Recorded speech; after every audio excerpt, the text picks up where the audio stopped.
management of Melcom Ghana are demanding the investigative authorities to release the report on the collapse of the Achimota branch, which killed many in 2012. They're also asking the owner of the building, Nana Kwesi Boedi, to be investigated and prosecuted to serve as a deterrent to others. 7 years ago, the Achimota branch of Melcom shopping mall collapsed, killing over a dozen people. Emmanuel Ante was at the press conference and has more. 5 years ago, this was where a 6-story building was sited. It housed the Melcom shopping mall, the Achimota branch. But the building collapsed, killing many and injuring dozens. Now, the government commissioned a committee to go into what caused the accident. But as we speak, 5 years on, the report is yet to be released. And this, the management of Melcom are unhappy about and are demanding immediate release of the report. Melcom, as an investor creating jobs in Ghana, is concerned that not a single investigative report on the collapse of that property owned by Nana Kwesi Boedi, director of Kinside's company, has been released.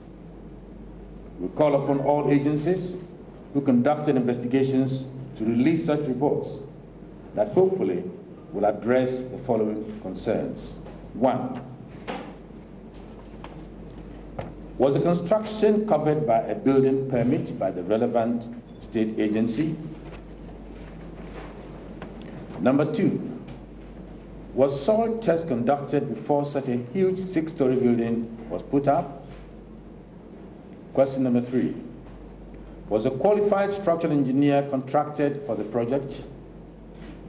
And number 4, were the building materials used of the right specification and mix?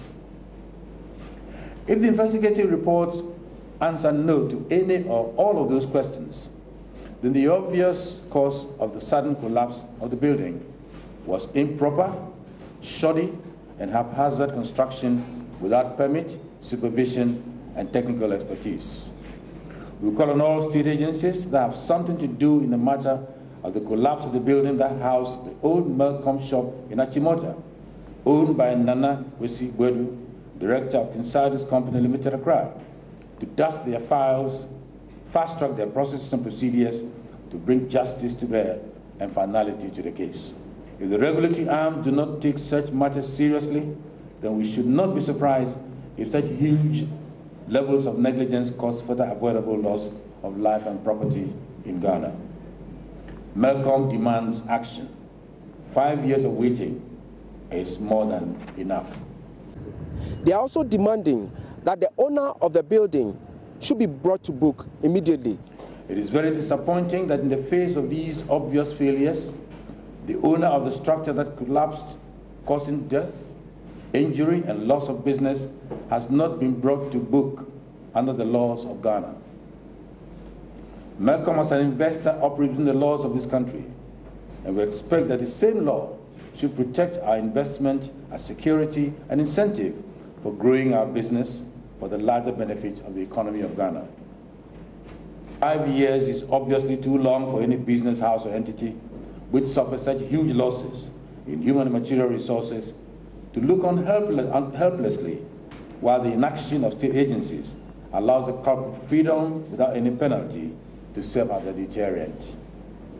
Just a few meters from this site, Melcom has built a structure with a view of demonstrating a commitment to adhering to best practices and safety standards in doing business with the customer in mind. They believe this structure's integrity is much better than what they occupied in 2012.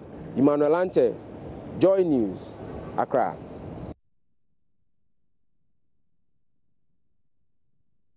You're watching The Pulse with me, Gifty, and up here. I'm taking another break, but when we come back, we'll talk about who was here to commiserate with us as we mourn our brother, our friend, and our colleague, Kwejo Asareba Champon Kaba. Former President John Mahama was here.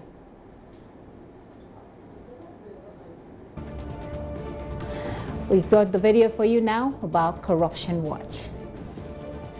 Hi.